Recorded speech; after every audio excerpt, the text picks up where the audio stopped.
Telugu PMC ప్రేక్షకులకు స్వాగతం.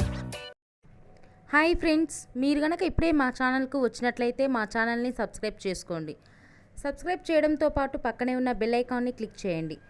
రష్మిక మందన 2016లో వచ్చిన కిరాక్ పార్టీతో హీరోయిన్గా పరిచయమైన రష్మిక చెలో సినిమాతో తెలుగు ఇండస్ట్రీకి ఎంట్రీ ఇచ్చింది. మొదటి సినిమాతోనే సూపర్ హిట్ అందుకున్న రష్మిక తర్వాత గీతా గోవిందం, సర్లేరు నీకెవరు, పుష్ప వంటి సినిమాలను తన ఖాతాలో వేసుకుంది. వరుస హిట్ సినిమాలతో మంచి ఊపు మీదుంది రష్మిక.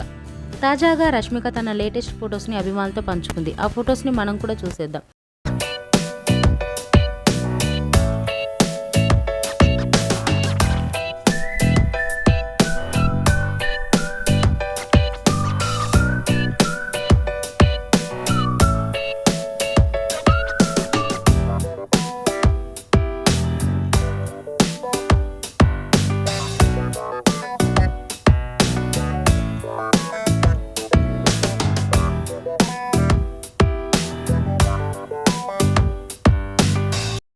ఈ వీడియో మీకు నచ్చినట్లయితే లైక్ చేసి మరిన్ని టాలీవుడ్ లేటెస్ట్ అప్డేట్స్ మిస్ అవ్వకుండా చూడాలంటే తెలుగు పిఎంసి ఛానల్ను సబ్స్క్రైబ్ చేసుకొని పక్కనే ఉన్న బెల్ ఐకాన్ని క్లిక్ చేయండి.